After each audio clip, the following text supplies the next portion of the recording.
कैसे आप सब लोग। स्वागत करता हूं मैं आपका आपके अपने यूट्यूब चैनल पर। और हम देख रहे थे यहाँ पर मूल अधिकारों के अंतर्गत हमने अनुच्छेद 12 से लेकर अनुच्छेद 22 तक हमने देख लिया है। अच्छे से हमने मूल अधिकार वहाँ पर समझे हैं।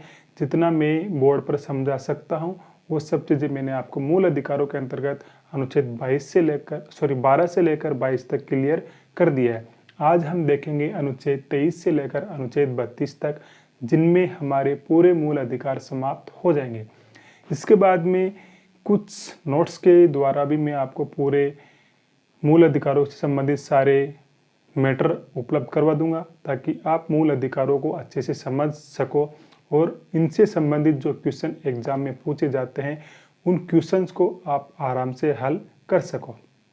ठीक है, तो इस वीडियो को आप अधिक से अधिक शेयर करें, लाइक करें, और यदि आपने अभी तक सब्सक्राइब नहीं किया हो तो आप चैनल को सब्सक्राइब कर ले, ताकि आपको मेरी ओर से जो वीडियो अपलोड किए जा रहे हैं उन सारे वीडियोज़ के नोटिफिकेशन आपको तुरंत प्राप्त हो सके। मित्रों, यहाँ पर मैं आपको बता दूँ, ये वीडियो सभी प्रकार के कंपटीशन एग्ज़ाम की तैयारी करने वाले मेरे हर साथी के लिए उपयोगी सिद्ध होगा, ऐसा मुझे पूरा विश्वास है। संविधान के अंतर्गत मैंने जो पढ़ा, जो सीखा, जो मैं समझ रहा हूँ, जो मैं पढ़ रहा हूँ, वो सब चीज़ें मैं यहाँ पर बिल्कुल प्रमाणिक किताब से आपके सामने रख रहा हूँ। तो आप बिना किसी संशय के पूरे वीडियो आराम से देख सकते हैं। कहीं पर मानवीय भूल हो सकती है, गलती हो सकती है, उसको मैं स्वीकार करूँगा, लेकिन 99% मेरे द्वारा यहाँ पर जो चीज़ बताई जा रही है, अपलोड की जा रही है, वो प्रमाणिक होगी, सत्य होगी। कुछ गलती हो सकती है, उसको यदि आपके द्वारा बताया जाता है या फिर मेरे ध्यान में आता है तो मैं उसको अगले वीडियो में सुधार कर दूंगा।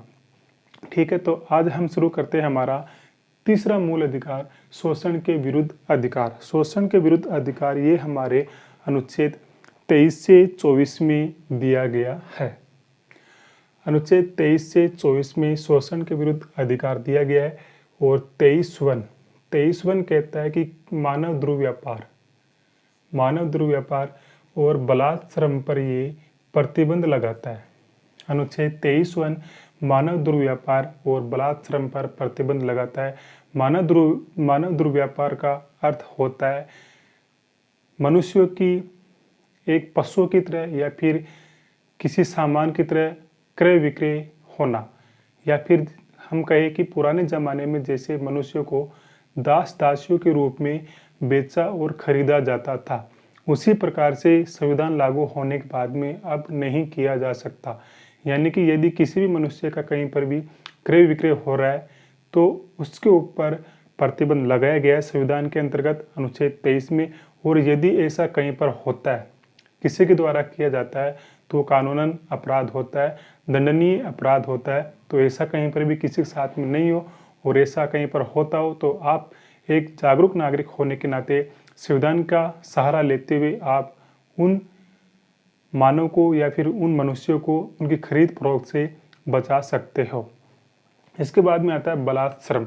बलात् श्रम का मीनिंग होता है कि बिना किसी मजदूरी के किसी से श्रम करवाना, अर्थात किसी से काम करवाना। हम किसी व्यक्ति से काम करवा ले और उसके बाद में उसकी जो मेहनत है, उसकी जो मजदूरी है, वो उसे अदा नहीं करे तो ये माना जाएगा बलात् श्रम, जबरदस्ती काम करवाना।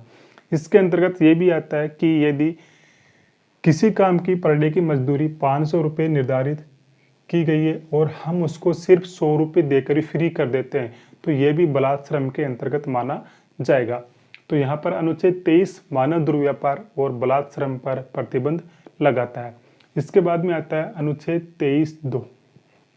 अनुच्छेद 23(2) कहता है कि राज्य मतलब सरकार, राज्य किसी संकट के समय में, किसी आपदा के समय में लोगों से बिना श्रम के, बिना पारितोषिक के, बिना मजदूरी दिए उनसे काम करवा सकता है। कोई संकट आ गया, ऐसी कोई आपातकालीन परिस्थितियां राज्य के सामने उपस्थित हो गई हो जिनसे तत्काल निपटा जाना आवश्यक है, और उससे निपटने के लिए यदि हमको आम नागरिकों की आवश्यकता है, आम लोगों की सहायता की आवश्यकता है, वो भी बिना किसी मजदूरी दिए, तो राज्य हमसे बिना मजदूरी दिए काम करवा सकता है।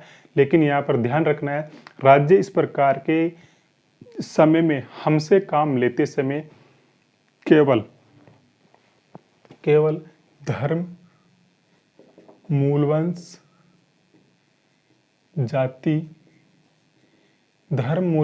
जाति के आधार पर कोई भेदभाव नहीं करेगा। यानी कि यहाँ पर ध्यान में रखना है, लिंग का कोई शब्द यहाँ पर नहीं लिखा हुआ है अनुच्छेद 23(2) में। यानी कि लिंग के आधार पर 23(2) में जो प्रावधान है उसके अंतर्गत भेदभाव किया जा सकता है। हो सकता है कहीं पर महिलाओं को उस आपातकालीन परिस्थितियों से निपटने के लिए बुलाया जा सके, हो सकता है केवल पुरुष वर्ग को ही बुलाया जाए।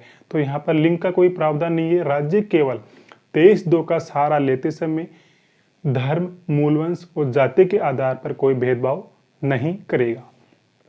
इसके बाद में आता है हमारा चौथा मूल अधिकार, धार्मिक स्वतंत्रता का अधिकार। धार्मिक स्वतंत्रता का अधिकार 25 से 28 है और इसमें 25(1) आर्टिकल 25(1) देके हम अंतःकरण की स्वतंत्रता और किसी भी धर्म को मानने, उसको आचरण में लाने और उसके प्रचार करने की स्वतंत्रता हमको प्रदान करता है। यहाँ पर अंतःकरण का मीनिंग होता है किसी भी पूजा पद्धति को अपनाना। आप किसी भी प्रकार की पूजा पद्धति को अपना सकते हो। आप ईश्वर को साकार रूप में मान सकते हो, निराकार के रूप में मान सकते हो। आप ईश्वर की आराधना मंदिर में जाकर भी कर सकते हो, घर में रहकर भी कर सकते हो। इसके ऊपर कोई प्रतिबंध आपके ऊपर नहीं लगाया जाएगा किसी व्यक्ति के द्वारा या फिर राज्य के द्वारा। धर्म को मान सकते हैं, लेकिन आपको ध्यान में रखना है ये सब कार्य करते समय आपको 3 चीजों का मुख्य रूप से ध्यान रखना होगा।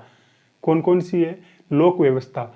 आप किसी धर्म को मान रहे हो, उसका प्रचार कर रहे हो, उसको आचरण में ला रहे हो तो अच्छी बात है, लेकिन ये सब करने पर आपके द्वारा कोई लोक व्यवस्था नहीं बिगड़नी चाहिए, लॉ एंड ऑर्डर का उल्लंघन नहीं होना चाहिए। इसके अतिरिक्त सदाचार बना रहे। आपके द्वारा जो भी धर्म प्रचार का कार्य किया जा रहा है, किसी धर्म को आचरण में लाया जा रहा है, तो उसके द्वारा समाज में जो सदाचार है वो नहीं बिगड़ना चाहिए। इसके अतिरिक्त स्वास्थ्य का भी ध्यान रखा जाए।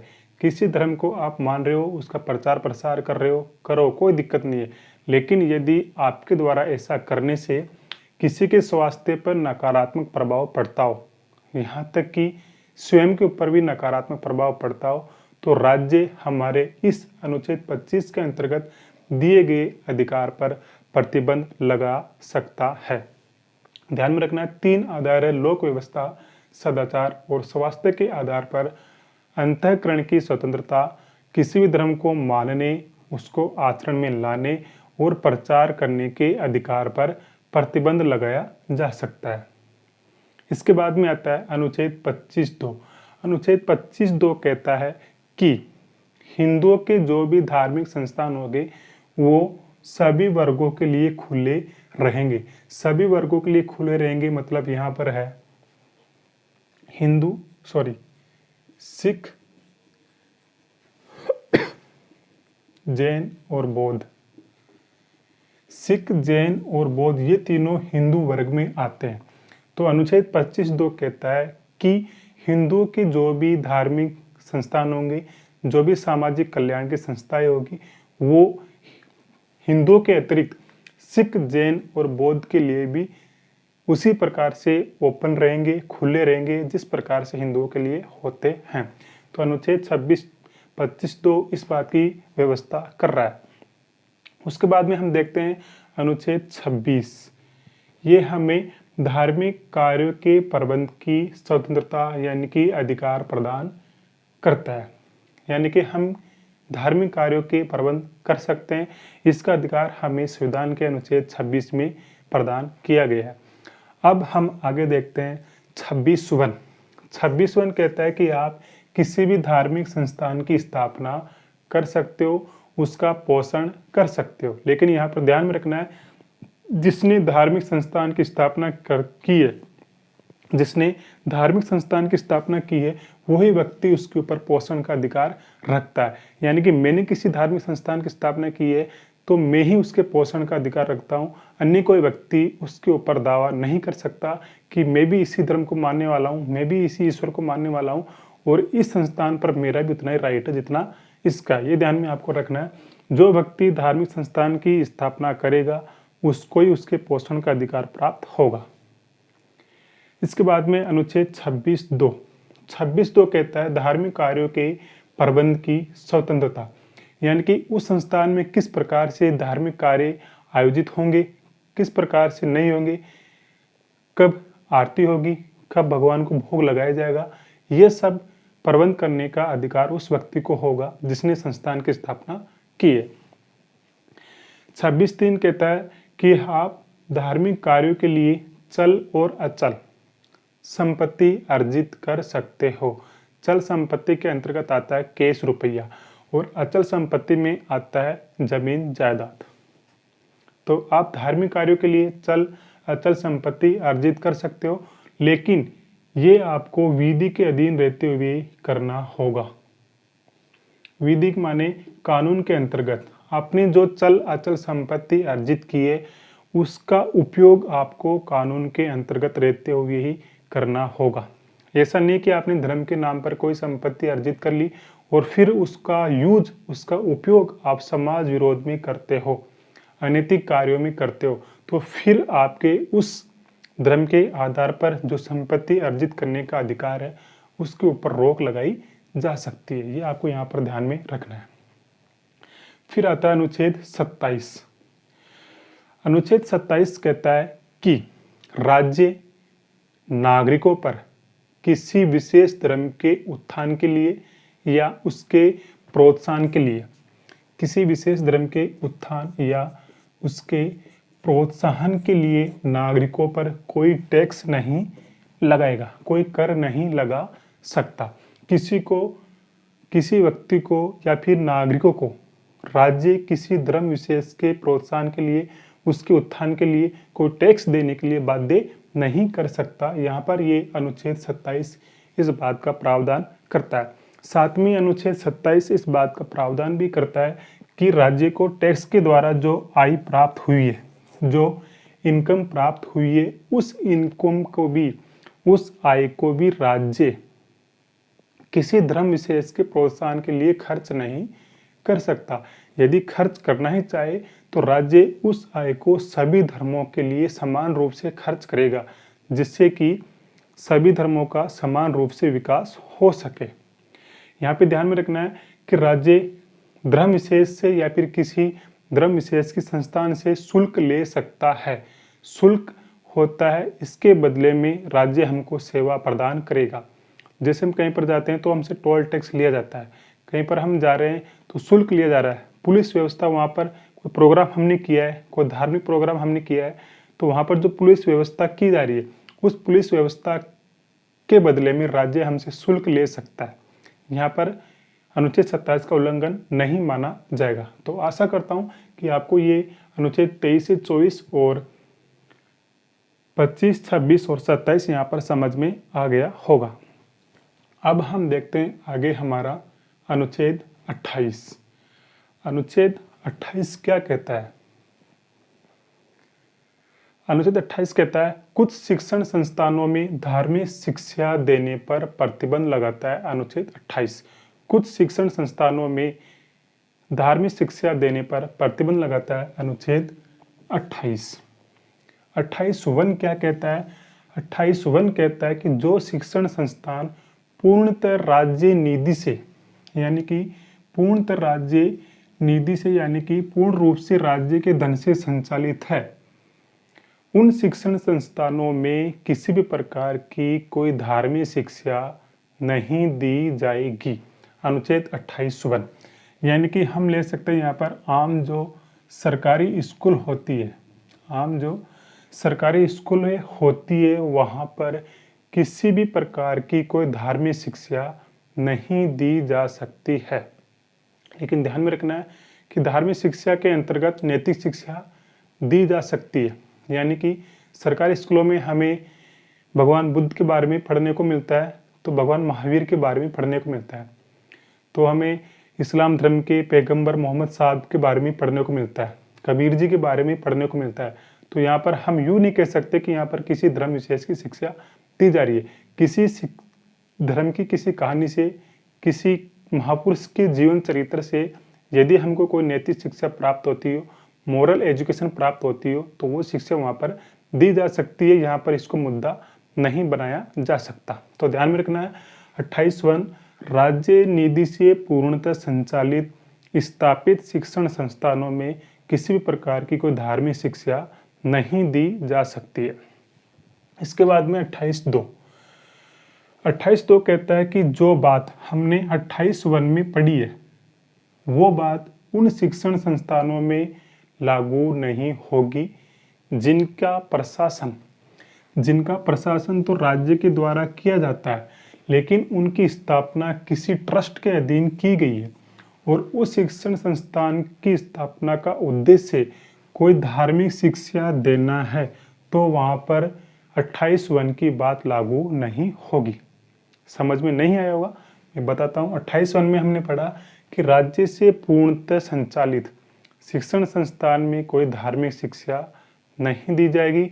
28.2 कहता है कि जो शिक्षण संस्थान भले ही राज्य के द्वारा स्थापित किया गया हो, राज्य के द्वारा संचालित हो, लेकिन उसकी स्थापना यदि किसी ट्रस्ट के अधीन की गई है या फिर किसी धर्म की शिक्षा देने के लिए की गई है और राज्य द्वारा वो संचालित है, तो उसमें वो धार्मिक शिक्षा दी जा सकेगी। ये आपको यहाँ पर ध्यान में रखना है। उसके बाद में हम बात करते हैं 28.3 कहता है कि कोई शिक्षण संस्थान है, किसी शिक्षण संस्थान में यदि कोई प्रार्थना विशेष होता है, कोई धार्मिक कार्यक्रम आयोजित होता है, तो उस धार्मिक कार्यक्रम में किसी छात्र को उसकी सहमति के बिना, यदि वो वयस्क है और यदि वो अल्पवयस्क है तो उसके संरक्षक या फिर उसके माता पिता की सहमति के बिना उसको उस कार्य में शामिल होने के लिए बाध्य नहीं किया जाएगा। ये ध्यान में रखना है। 28.3 यहाँ पर इस बात का प्रावधान करता है। तो अनुच्छेद 28 आपको यहाँ पर अच्छे से समझ में आया होगा, ऐसा मैं मानता हूँ। आगे हम देखते हैं 5वां जो हमारा मूल अधिकार है, संस्कृति और शिक्षा संबंधी अधिकार। अनुच्छेद 29 से 30 में इसका प्रावधान किया गया है। अनुच्छेद 29 हम इसके अंतर्गत देखें तो ये अल्पसंख्यक वर्गों के हितों के संरक्षण से संबंधित है।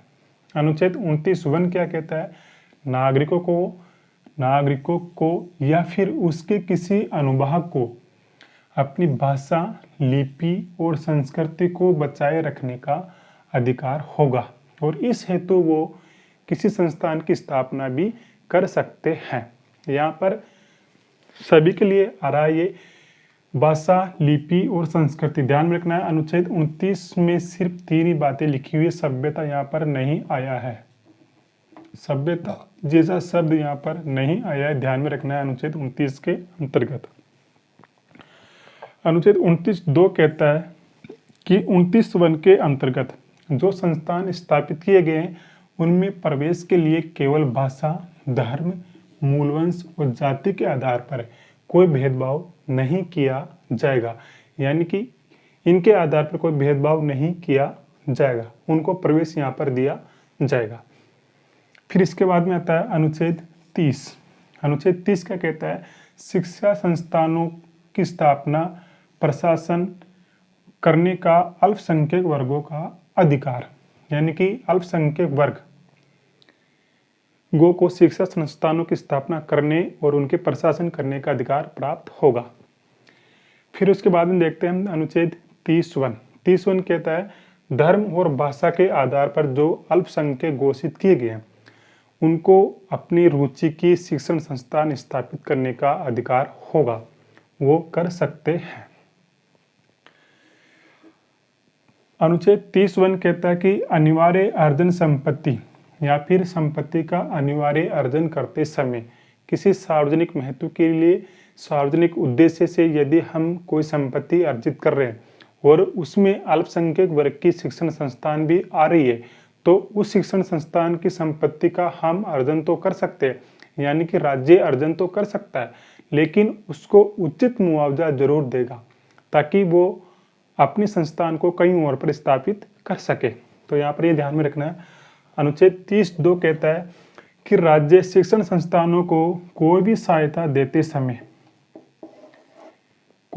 देते समय अल्पसंख्यक वर्ग की संस्थाओं के साथ में कोई भेदभाव नहीं करेगा। तो यहाँ पर हमने देखा है अनुच्छेद 23 से लेकर अनुच्छेद 30 तक मैंने बिल्कुल शॉर्ट में और कम समय में आपको यहाँ पर बता दिया है। अब हम देखेंगे अनुच्छेद 32, 31 को तो हमने देख ही रखा है। अनुच्छेद 31 में क्या था? अनुच्छेद 31 में दे रखा था संपत्ति का अधिकार, जिसको 44वें संविधान संशोधन 1978 के द्वारा संपत्ति के अधिकार के रूप में से हटा दिया गया, उसको निकाल दिया गया और अनुच्छेद 301 के अंतर्गत उसको एक कानूनी अधिकार बना दिया गया। मूल अधिकार और कानूनी अधिकार के अंतर्गत हमने अंतर भी देखा था। मूल अधिकारों का कोई भी सरकार हनन नहीं कर सकती, उनको छीन नहीं सकती है, और कानूनी अधिकारों को सरकार कम कर सकती है, यानी कि उनको कभी भी हमसे ले सकती है। इसलिए सरकार ने संपत्ति के अधिकार को कानूनी अधिकार प्रदान किया। यहाँ पर हम सीधा देखेंगे अनुच्छेद 32।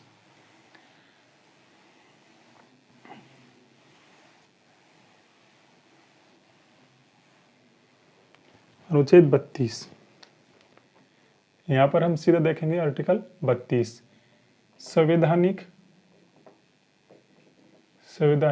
उपचारों का अधिकार।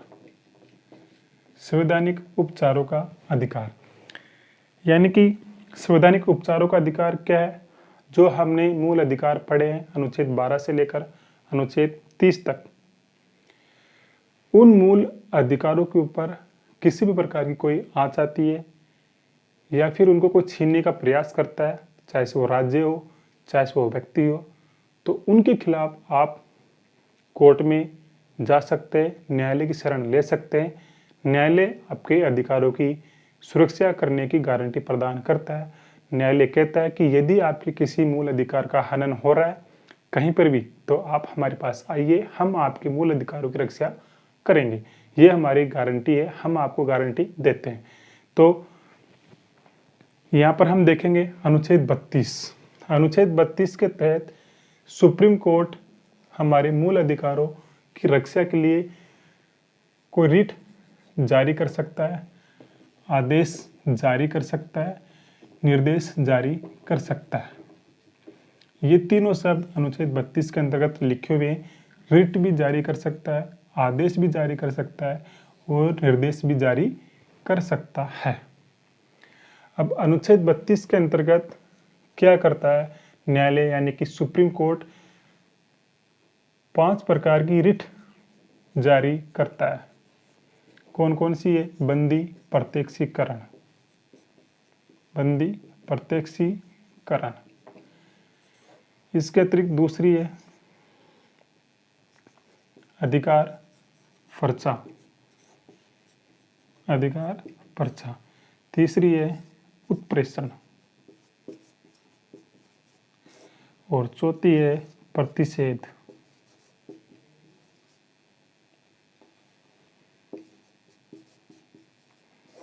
और पांचवी का नाम है यहाँ पर बंदी प्रत्यक्षीकरण, अधिकार पर्चा, उत्प्रेषण, प्रतिषेध और परमादेश।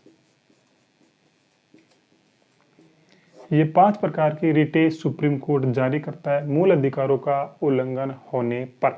कब करेगा? जब हम न्यायालय की शरण में जाएंगे तब। ऐसा नहीं करेगा, ऐसे तो कोई ज़्यादा मुद्दा बन गया हो तब सुप्रीम कोर्ट या फिर न्यायालय आगे से न्यायिक सक्रियता जिसको हम बोलते हैं उसके तहत कोर्ट उस मामले में दखल देता है। नहीं तो अन्यथा कोर्ट अपने आप दखल नहीं देता है, जाना व्यक्ति को ही पड़ता है। व्यक्ति न्यायालय में जाओ, यदि किसी के मूल अधिकारों का हनन हो रहा है तो न्यायालय आपके अधिकारों की रक्षा करेगा।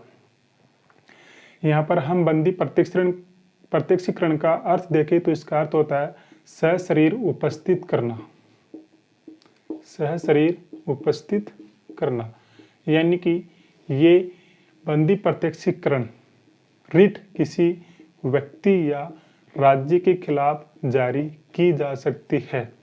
व्यक्ति माने जिस व्यक्ति को या फिर किसी व्यक्ति ने अवैध रूप से बंदी बना लिया है, या फिर किसी पुलिस अधिकारी ने या किसी विभाग ने, किसी संस्था ने, सरकारी संस्था ने किसी व्यक्ति को बंदी बना लिया, तो न्यायालय बंदी प्रत्यक्षीकरण नाम की रिट जारी करता है और उस व्यक्ति को, उस संस्था को ये आदेश जारी करता है कि इस व्यक्ति को, जिसको आपने बंदी बनाया है, उस व्यक्ति को शीघ्र हमारे सामने सशरीर प्रेजेंट करे। मौखिक रूप से नहीं, लिखित रूप से नहीं, सशरीर उसको प्रेजेंट करे, ताकि हम ये जान सके कि जिस व्यक्ति को आपने बंदी बनाया है, क्या आपके पास उसको बंदी बनाए जाने का उचित कारण है।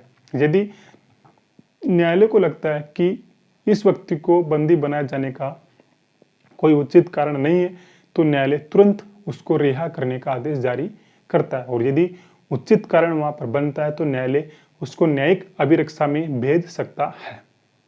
जैसे कि लगता है कभी कभी पुलिस वाले गांव में किसी को पकड़ लेते हैं और बिठाए रखते हैं 2-3 दिन तक थाने में, प्रेजेंट नहीं करते हैं मजिस्ट्रेट के समक्ष। तो ये क्या है? ये आपके मूल अधिकारों का उल्लंघन है। किसी भी पुलिस वाले को ये राइट नहीं है, ये अधिकार नहीं है कि वो आपको अरेस्ट करने के बाद में थाने में बिठाए रखे 2 दिन तक, 3 दिन तक, 4 दिन तक।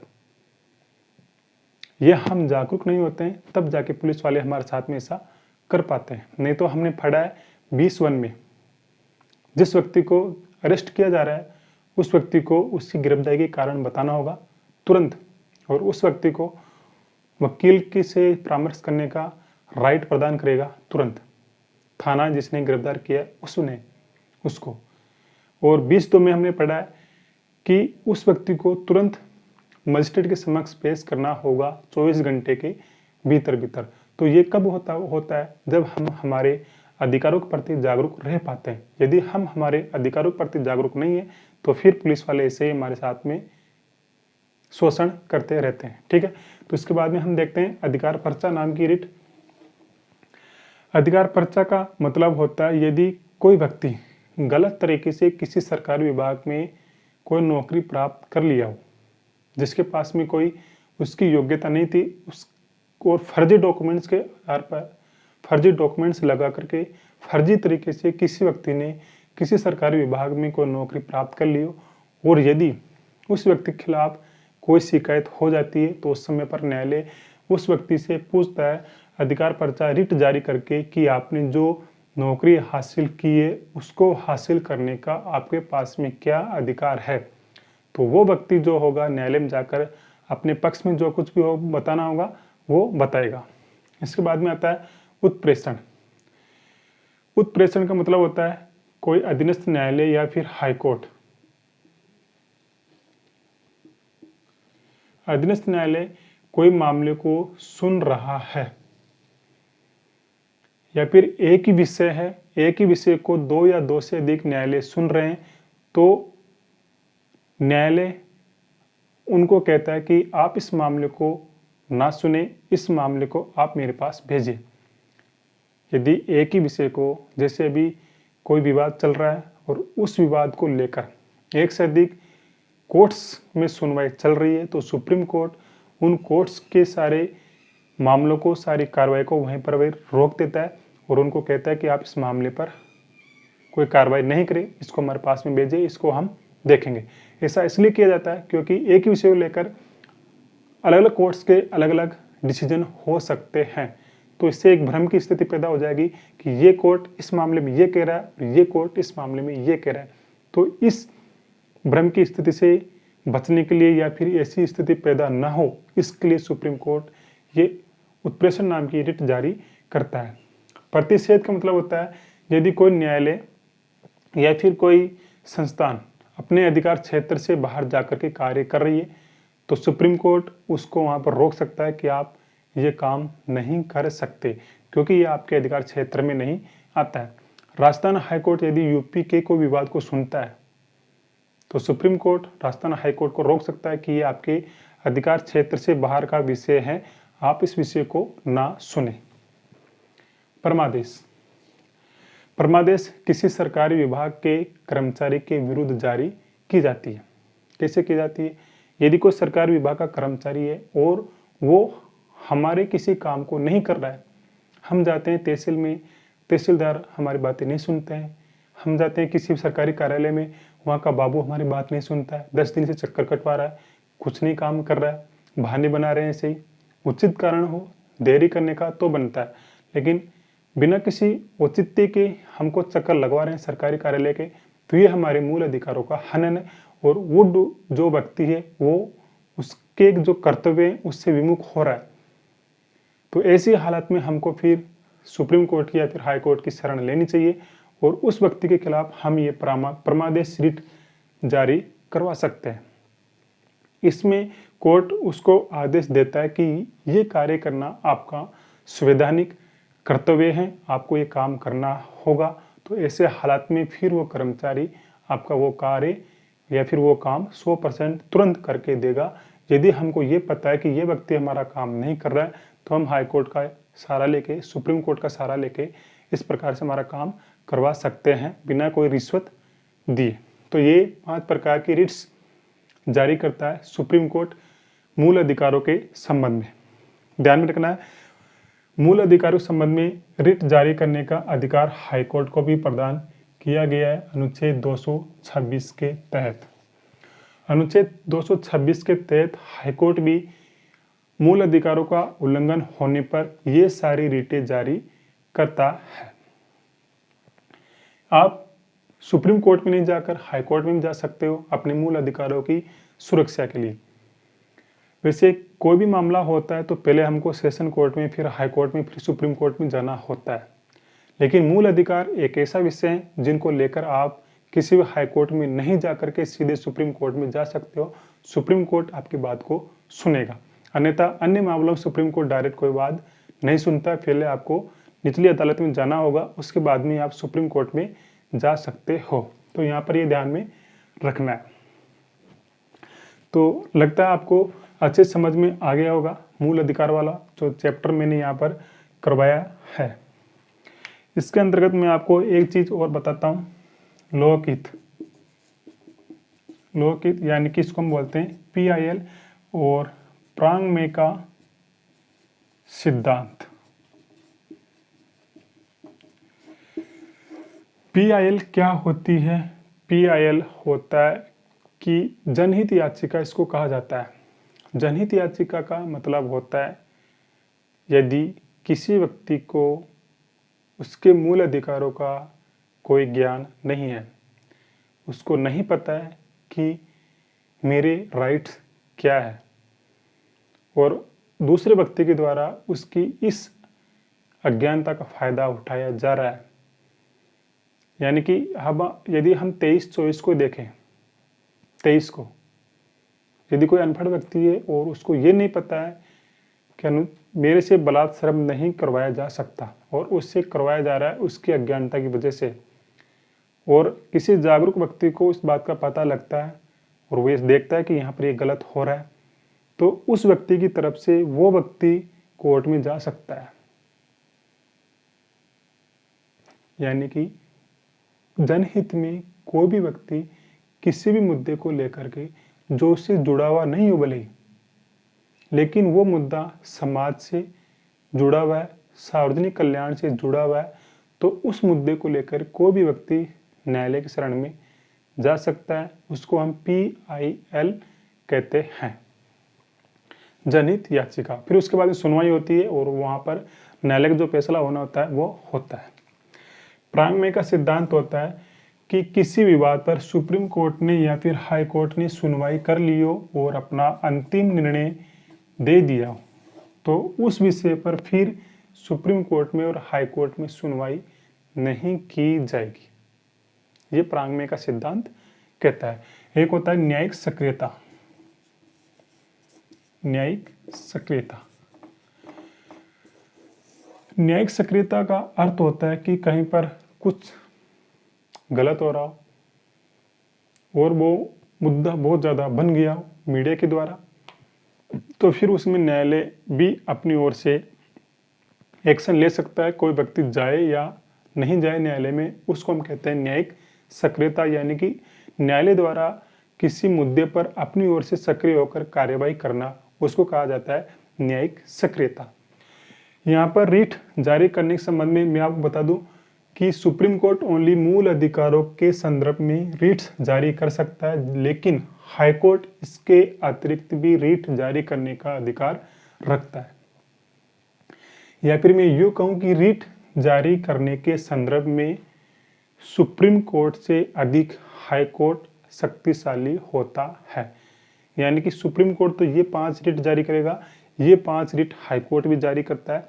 इसके अतिरिक्त हाई कोर्ट को एक और रिट जारी करने का अधिकार होता है, वो है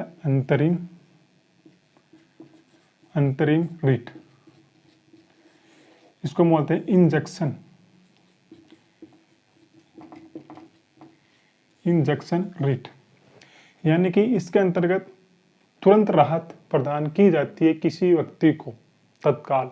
यानी कि यूँ देखें कि किसी परीक्षा का कोई एडमिट कार्ड नहीं निकल रहा है और कल इसको एग्जाम देनी है और आज उसका एडमिट कार्ड नहीं निकल रहा है, तो ऐसी कंडीशन में क्या करे, उस व्यक्ति ने फॉर्म भरा है और उसका एग्जाम में बैठना भी उसका अधिकार बनता है और उसका एडमिट कार्ड भी नहीं निकल रहा है, तो ऐसी कंडीशन में वो जाएगा हाई कोर्ट में।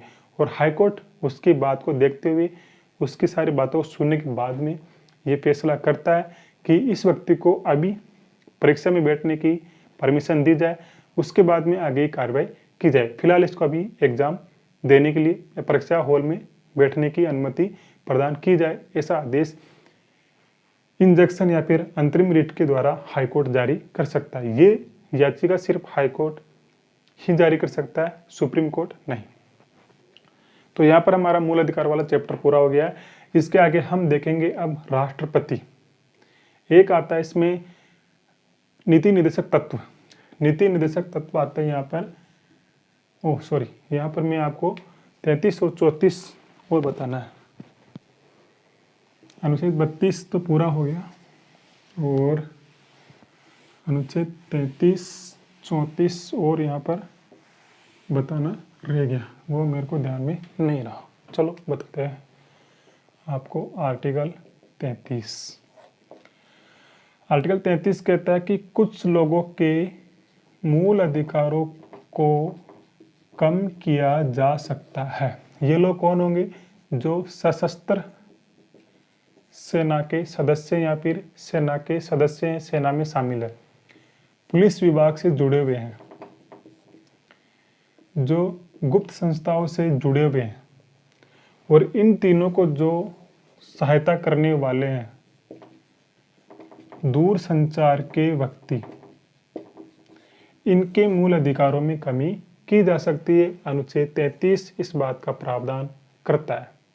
यानी कि हमको 19 में अधिकार प्रदान किया गया है 19 सम्मेलन करने की और 19 सी में राइट है हमको संगठन बनाने का। ये हमको राइट है संगठन बनाने का, लेकिन इन लोगों को संगठन बनाने का कोई अधिकार नहीं है। अनुच्छेद 33 के तहत इनके मूल अधिकारों में जो ये इनका जो मूल अधिकार है, इसके ऊपर प्रतिबंध लगाया गया है। आप देखते हैं पुलिस विभाग के कोई भी ऐसे संगठन नहीं होते हैं, जैसे शिक्षा विभाग से जुड़े हुए होते हैं, वकीलों के होते हैं, अन्य जो कर्मचारी होते हैं उनके संगठन होते हैं, लेकिन पुलिस विभाग के कोई संगठन नहीं होते हैं, क्योंकि वो लोक व्यवस्था से जुड़े हुए व्यक्ति है। यदि वो संगठन बनाने लगे और हड़ताल पर चले गए तो फिर लोक व्यवस्था कौन संभालेगा? इस कारण से इनके मूल अधिकारों में यहाँ पर प्रतिबंध लगाया गया या फिर कमी की गई है। इसके बाद में अनुच्छेद आता है हमारा 34, आर्टिकल 34, यानी कि ये प्रावधान करता है मार्शल लॉ। मार्शल लॉ मतलब सेना का कानून जहाँ पर लागू होगा और वहाँ पर मूल अधिकारों में कोई कमी होती है, मूल अधिकारों में कोई नुकसान होता है, तो संसद कानून बनाकर उन मूल अधिकारों की भरपाई कर सकेगी। 34 इस बात का प्रावधान करता है और 35 कहता है कि आर्टिकल 33, 3 और 16, 3 और 34 अनुच्छेद 33(3), 16(3), 34 इनके संदर्भ में कानून बनाने का अधिकार सिर्फ और सिर्फ संसद को होगा, ना कि विधान मंडल को। ध्यान में रखना। अनुच्छेद 35 कहता है कि अनुच्छेद 33(3), 16(3), 34 को लेकर कोई कानून बनाना है तो वो कानून सिर्फ और सिर्फ संसद बनाएगी, ना कि राज्य विधान मंडल। ठीक है, तो यहाँ पर हमारे ये हो गए मूल अधिकार पूरे खत्म हो गए। और इसके बाद में अब हम देखेंगे 52 से राष्ट्रपति, इसके बीच में आ रहा है 36 से 51 नीति निर्देशक तत्व। ये मैं आपको नोट्स के द्वारा उपलब्ध वहाँ पर करवा दूंगा, और यदि संभव हो सका तो मैं बोर्ड पर भी उनको बहुत कम शब्दों में या फिर शॉर्ट में ट्रिक्स के आधार पर बताने का प्रयास करूंगा, जिससे कि वो याद हो सके। नहीं तो मूल नीति निर्देशक तत्वों को याद करना इतना आसान नहीं है। ठीक है, तो आज का वीडियो हम समाप्त करते हैं यहीं पर। मिलेंगे नई वीडियो में एक नई जानकारी साथ में। तब तक के लिए जय हिंद, जय भारत, जय संविधान। और इस वीडियो को आप शेयर जरूर कर देना और कमेंट्स करके बताना कि आपको कैसा लगा। ठीक है, जय हिंद।